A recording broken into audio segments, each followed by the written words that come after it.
not much of a risk taker usually. So I put myself out there really doing something that I wasn't comfortable with, and I worked, nonprofit in an organization for almost 17 years. I got my paycheck every 2 weeks. And then when I quit that, I went to another job where I got a paycheck every week. And to do something else outside of that, not knowing if, hey, you might not get a paycheck the next week, you might get a big paycheck that week. It really, you take that risk. I learned a lot about running a business at that time because I had to do all the different areas, HR, payroll, hiring, just the ins and out of every day, answering the telephones, so then the sporting goods business kind of came into play, and I had my son, so it kind of worked out where I could bring him along, and everybody knows him, Aiden Boy at the shop. He's like the best greeter, out there, always telling customers to come back again, giving them hugs. He struggles right now because he can't give hugs with, COVID. But yeah, it all, and then my people that I worked with or families that I worked with prior are coming back and now buying sporting goods, so I just love seeing the smiles on people's faces and, seeing that mom who was me, coming in and getting everything that they need, at a reasonable price. So I try to buy, I sell things and honestly, I sell things that I would only buy for my child. You can't control what's around you. You can't control what other people do. So what can you do about it? And, it might be something small. It might be something big, and I try to, sometimes I find myself when I'm in situations like, hey, like I feel overwhelmed that, there's a situation. Even with COVID, like, hey, what am I going to do? I'm not making money, and you just feel like your world is caving in. And you think to yourself, I got to talk to myself and say, hey, you know what, shake it off. Like, once I start feeling that way and say, hey, what can I do about it? After that time of dealing with that and thinking about my kids, and just how terrified they were and how terrified I was, what could I have done in that situation? And, it was a no-brainer for me. Like, I need to be able to defend myself and to defend my kids. If there comes a time where a stranger or, we come into a situation where it's unsafe.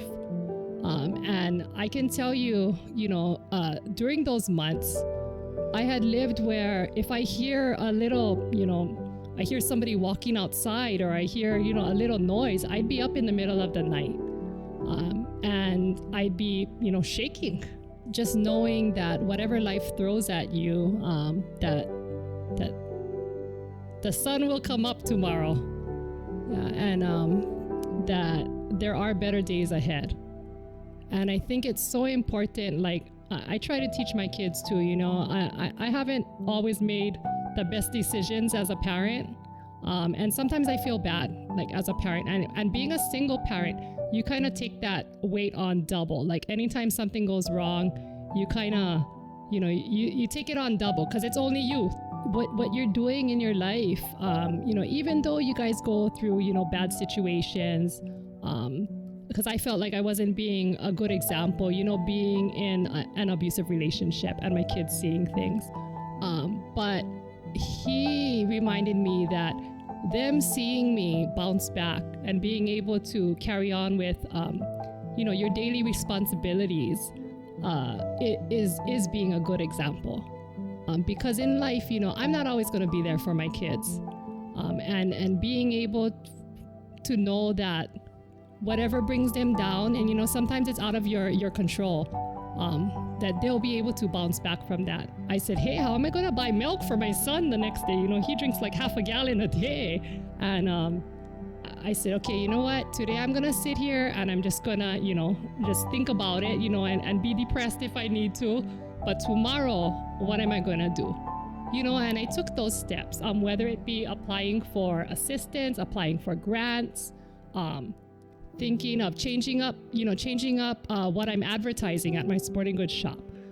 Just doing something, knowing that every day you take a step to better yourself or take a step in a and maybe it's a different direction, but doing something to turn things around. Like we said earlier, them teaching those things out on the field or out on the court, if a lot of them they take that extra step and say, hey, apply it to your life. And if kids can remember that from a young age, when they're in their early 20s, when they're in their 30s, when they're like me, 40s, they'll remember. And, it does make a difference.